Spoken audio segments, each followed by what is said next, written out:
আলিয়া বিশ্ববিদ্যালয়ের তৃতীয় বর্ষের ছাত্রের দেহ উদ্ধার ঘিরে চাঞ্চল্য ছড়িয়েছে। আলিয়া বিশ্ববিদ্যালয়ের তৃতীয় বর্ষের ছাত্রের দেহ উদ্ধার ঘিরে চাঞ্চল্য। হস্টেলে ঘর থেকে ঝুলন্ত দেহ উদ্ধার ছাত্রের। টেকনোসিটি থানার পুলিশ দেহ ময়নাতদন্তে পাঠায়।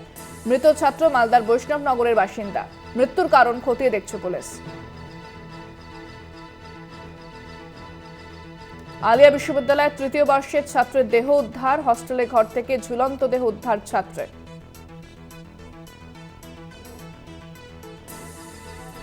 টেকনোসিটি থানার পুলিশ এসে দেহ উদ্ধার করে। ফোনে রয়েছেন প্রতিনিধি শাকিল মুস্তাক। শাকিল, পুলিশ সূত্রে কি খবর পাচ্ছ? এটি খবর পাওয়া যাচ্ছে নিউ টাউনের যে আলিয়া ইউনিভার্সিটি তৃতীয় বর্ষের ছাত্রের কিন্তু ঝুলন্ত মৃতদেহ উদ্ধার ঘিরেই কিন্তু চাঞ্চল্য ছড়ায়। গতকাল রাত 8টা নাগাদ আলিয়া ইউনিভার্সিটির যে ছাত্রদের হোস্টেল আছে সেই হোস্টেলের 18 তলায় কিন্তু আব্দুর রহমান নামে তৃতীয় বর্ষের ছাত্ররা ঝুলন্ত অবস্থায় দেখতে পায় বন্ধু বান্ধবরা।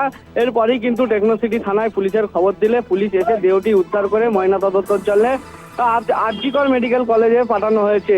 তারপরে কিন্তু তার বাড়ির লোককে খবর দেওয়া হয়। তার বাড়ির লোক এসে কিন্তু ময়নাতদন্তের যে প্রসিডিওর সেটা কিন্তু ইতিমধ্যে শুরু হয়েছে। এরপরে কিন্তু প্রশ্ন উঠছে যে নিউ টাউনের মতো আলিয়া ইউনিভার্সিটির মতো জায়গায় এই যে ছাত্রের ঝুলন্ত মৃতদেহ উদ্ধার ঘিরে কিন্তু যে একটা প্রশ্ন থেকেই যাচ্ছে। এই যেটা প্রেম ঘটিত কেস বলেই কিন্তু জানা যাচ্ছে। মূলত এই যে ছাত্রের আব্দুর রহমান, তার বাড়ি হচ্ছে মালদা জেলার বৈষ্ণবনগর থানা এলাকায়। ইতিমধ্যেই কিন্তু তদন্ত শুরু করেছে টেকনোসিটি থানার পুলিশ। ধন্যবাদ শাকিল। কথা বললাম প্রতিনিধি শাকিল মুস্তাকের সঙ্গে।